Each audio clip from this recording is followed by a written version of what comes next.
Boa noite, meu nome é Thales e vou falar agora sobre a simulação do impacto de trapaceiros em jogos. Aqui foram os objetivos que eu introduzi no vídeo anterior, e eles são: observar como a população de jogadores evolui em um cenário em que trapaceiros não serão punidos, identificar padrões de comportamento da mudança de grupos, analisar a influência dos parâmetros no comportamento da população. Os parâmetros que eu utilizei foram a quantidade da população inicial, taxa inicial de cada grupo, probabilidade dos eliminados trocarem de grupo, número de simulações, número de dados, taxa de eliminados e dados dos trapaceiros. Eu vou dar agora um exemplo usando o jogo que eu introduzi no vídeo anterior. Então, população inicial, vamos dizer que é 1000, que foi o valor padrão que eu utilizei no código. Ah, Desses 1000, 5% são eliminados. Então, 50 pessoas iriam ser eliminadas e agora poderiam escolher entre ser jogador honesto ou trapaceiro. Para escolher, eu basicamente fiz uma randomização, então 90% das vezes ele vai cair em jogador honesto, 10% vai cair em jogador trapaceiro.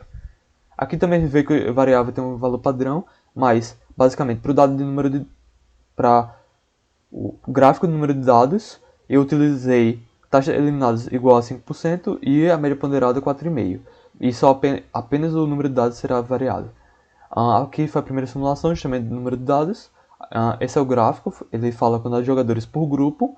Aqui a gente consegue ver que eles têm um comportamento bem semelhante, só muda justamente o limite do logaritmo. A gente também consegue ver que o gráfico 10 e 15 eles são muito similares e não existe, ele não consegue chegar a 100% de jogador de trapaceiro, por exemplo.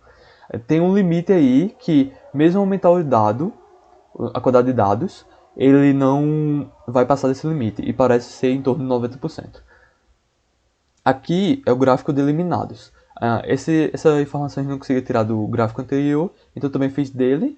A gente consegue ver, não tem muita informação relevante aqui, a gente só consegue ver justamente a importância da variância e como como que o número de dados impacta na variância.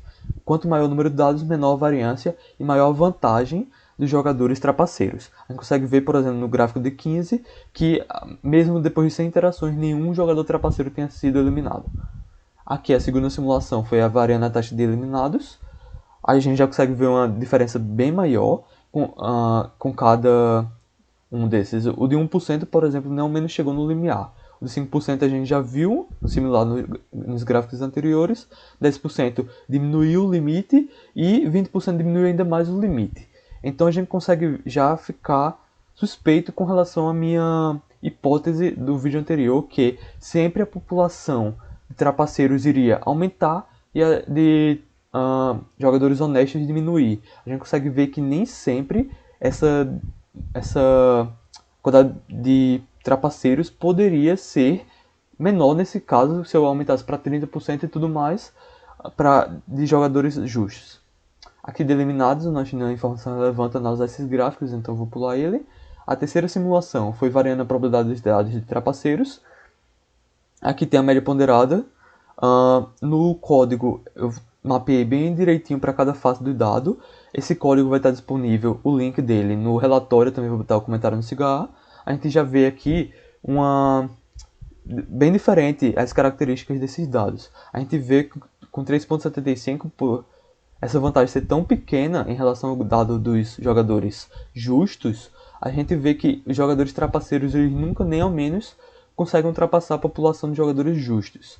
No média ponderada igual a 4, a gente já vê que ele chega perto, mas os gráficos não chegaram a gente não consegue ver se realmente essa população iria aumentar ou ficar maior do que a de justos ou não. No de 4.25 já começa a ter esse comportamento que eu esperava, e no 4.5 já é o que a gente analisou. Esse aqui eu também não consegui nenhuma informação relevante, então eu vou pular. Aqui o resultado esperado. No vídeo anterior eu falei sempre que a população de jogadores trapaceiros ele iria superar de jogadores justos, e a gente viu que não é verdade, dependendo principalmente da taxa de eliminados e da probabilidade dos dados. E isso pode afetar bastante o comportamento das populações. O impacto das variáveis a gente já analisou, e analisando o ambiente, a gente conseguiu ver que, mesmo sem moderação, dependendo da força dessa trapaça, pode ser que essa população de jogadores trapaceiros não ultrapasse os jogadores justos. E é isso, obrigado por assistir.